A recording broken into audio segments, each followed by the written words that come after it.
আজকে কথা বলবো একজন মানুষ হিসেবে আমরা কিভাবে আমাদের ইমোশনকে কন্ট্রোল করতে পারি। দেখুন, একজন মানুষ হিসাবে ইমোশন কিন্তু আমাদের একটা দৈনিক কোয়ালিটি। এখন এই ইমোশনকে আমি চিন্তা করি একটা ধারালো চাকুর মতো। একটা ধারালো চাকু দিয়ে যেমন অনেক সবজি ফল কাটা যায়, তেমনি ওই ধারালো চাকুটা কোনো ছোটো বাচ্চা হাতে দিলে বা কোনো আনইউজফুল মানুষের হাতে দিলে সহজে সে নিজেকে কাটে ফেলতে পারে। So emotion can be very powerful. আমাদের এইটা ইমোশনের ফার্স্ট ধাপটা হচ্ছে ওভার থিঙ্কিং। অনেক মানুষ ওভার থিঙ্কিং করে। এখন ওভার থিঙ্কিং করার ফলে মানুষ প্রথম দিকে ডিপ থিঙ্কিং করে, ঠিক আছে, কিন্তু তারপরে সব নেগেটিভ থিঙ্কিংয়ে চলে আসে। আর নেগেটিভ থিঙ্কিং চলে আসার পরে সে অনেক কিছুই ডিপ্রেসলি ভাবতে থাকে। যেমন ধরুন, আপনি একটা পরীক্ষা দিতে গেছেন, এখন পরীক্ষাটা ভালো হবে কি না, কেমন হবে না হবে, এই চিন্তা করে যদি আপনি পরীক্ষাটাই না দেন তাহলে আপনার কি হলো। এই জন্য আমাদের ওভার থিঙ্কিং অফ করা উচিত। তারপর সেকেন্ড ধাপটা হচ্ছে পাস্ট রিভলিউশন। কারণ আমরা পাস্টের যেই সকল জিনিসগুলো, সেই সকল জিনিসগুলো যদি প্রতিনিয়ত ভাবতে থাকি, ফর এক্সাম্পল আপনি, আপনার ওয়াইফ আছে, আপনার ওয়াইফ, আপনারা প্রেজেন্টে আছেন যে কে ঝাড়ু দিবে আজকে। যে আপনার ওয়াইফ যদি এখন পাস্টের জিনিসগুলো টানে, যে এক সপ্তাহ ধরে তুমি যে ঝাড়ু দিচ্ছিলা এখন তো আমার পালা, বা এক সপ্তাহ ধরে আমি দিচ্ছিলাম এখন তো তোমার পালা, তাহলে তো আর হইল না।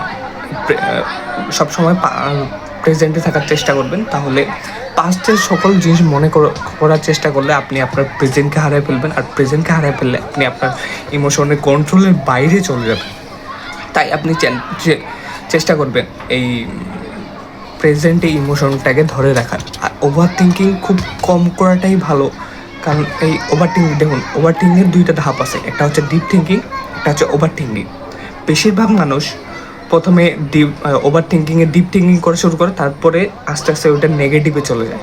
কারণ আপনি ধরুন একটা মানুষ আপনাকে গালি দিছে, কারণ ওই গালিটা আপনার মনে লাগে গেছে, যে আপনি যদি ওভার থিঙ্ক করেন ওইটার নেগেটিভ থিঙ্কিংভাবে আপনার নিজেরভাবে স্বার্থপরভাবে আপনি ওইটা নিয়ে নেবেন। কিন্তু আপনি যদি ডিপ থিঙ্কিং করেন, যে আপনি তাকে বোঝার চেষ্টা করেন, এটা অনেক ক্ষেত্রে হেল্পফুল। আপনাকে কেউ গাল দিলেও আপনি বোঝার চেষ্টা করেন ওই মানুষটা হয়তো কিছু স্ট্রেসে আছে, ওই মানুষটা হয়তো একটু প্রবলেমে আছে।